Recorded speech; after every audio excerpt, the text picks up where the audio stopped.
Right ఇక bulletin లో breaking news చూస్తున్నాం. సిట్ విచారణకు బీఆర్ఎస్ మాజీ ఎంపీ సంతోష్ రావు హాజరు కానున్నారు. మధ్యాహ్నం 3 గంటలకు జూబ్లీహిల్స్ పిఎస్ కు సంతోష్ రావు వెళ్లనున్నారు. ఫోన్ ట్యాపింగ్ కేసులో సంతోష్ రావును సిట్ అధికారులు ప్రశ్నించనున్నారు. సంతోష్ రావుకు సిఆర్పిసి 160 కింద సిట్ నోటీసులు జారీ చేసింది.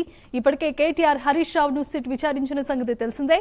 ఫోన్ ట్యాపింగ్ కేసులో అధికారులు కీలకమైన విషయాలను సేకరించనున్నారు.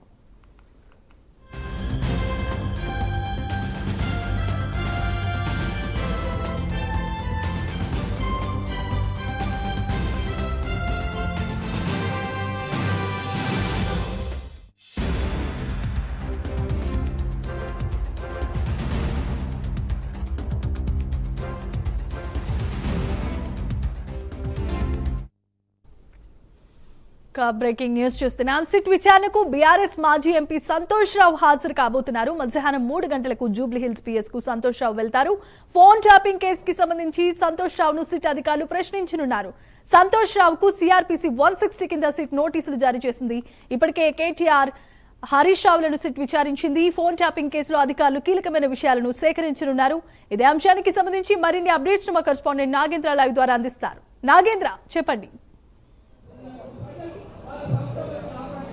Thank you Jemimah. Phone tapping కేసుకి సంబంధించి కీలక మలుపు తిరిగిందనే చెప్పాలి. ముఖ్యంగా ఇప్పుడు ఇది రాజకీయ మలుపుగా మనం భావించాలి. ఎందుకంటే వరుసగా బీఆర్ఎస్కి సంబంధించినటువంటి కీలక నేతలందరినీ కూడా ప్రస్తుతం సిట్ బృందం విచారిస్తున్నటువంటి పరిస్థితి ఉంది. దానిలో భాగంగానే ఇప్పటికే ఒకవైపు మాజీ మంత్రి హరీష్ రావుతో పాటు అదేవిధంగా బీఆర్ఎస్ వర్కింగ్ ప్రెసిడెంట్గా ఉన్నటువంటి కేటీఆర్ని సిట్ బృందం విచారించింది. అదేవిధంగా ఈరోజు మధ్యాహ్నం 3 గంటలకి బీఆర్ఎస్కి సంబంధించినటువంటి మరొక కీలక మాజీ ఎంపీ సంతోష్ రావుని విచారించేందుకు సిట్ బృందం సిద్ధమవుతుంది. ఇప్పటికే ఆ దిశగా నిన్న 160 సిపిఆర్ఎస్గా నోటీసులు జారీ చేయడం జరిగింది.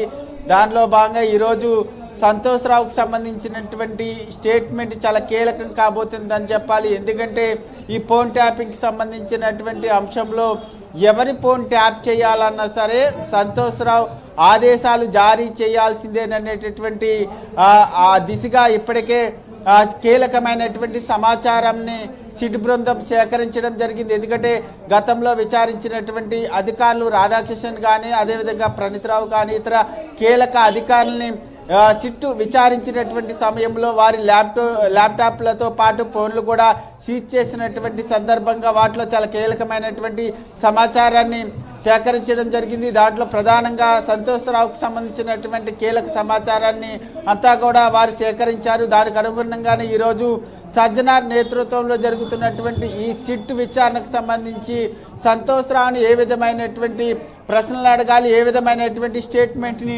రికార్డ్ చేయాలి అనేది దానికి సంబంధించి ఇప్పటికే ఒక ప్రణాళికబద్ధంగా ప్రశ్నలను కూడా సైతం సిద్ధం చేయడం జరిగింది. ఆ దిశగా ఈరోజు సంతోష్ రావుకు సంబంధించినటువంటి సిట్ విచారణ జరగబోతుందని చెప్పాలి. మధ్యాహ్నం 3 గంటలకు ముఖ్యంగా ప్రతి ఒక్కరిని ఇప్పటివరకు కూడా సిట్ విచారించినటువంటి ప్రతి ఒక్కరిని కూడా ఉదయం 11 గంటలకే సిట్ విచారణకు హాజరు కావాలంటూ కూడా ఆదేశాలు జారీ చేశారు. ఆ దిశగానే ఉదయం 11 గంటల నుంచి కూడా విచారణ చేసినటువంటి పరిస్థితి. కానీ ఈరోజు సంతోష్ రావుకు సంబంధించినటువంటి విచారణ మాత్రం మధ్యాహ్నం 3 గంటలకు ప్రారంభమవుతుంది. సంతోష్ రావు ముందుగా తెలంగాణ భవన్కి వెళ్తారు. వెళ్ళిన తర్వాత అక్కడ బీఆర్ఎస్ శ్రేణులతో సమావేశమైన తర్వాత అక్కడి నుంచి నేరుగా 3 గంటలకి సిట్ విచారణ జూబ్లీహిల్స్లో సిట్ విచారణకి హాజరు కాబోతున్నారని చెప్పాలి Jemimah. Right, thanks for the updates Nagendra.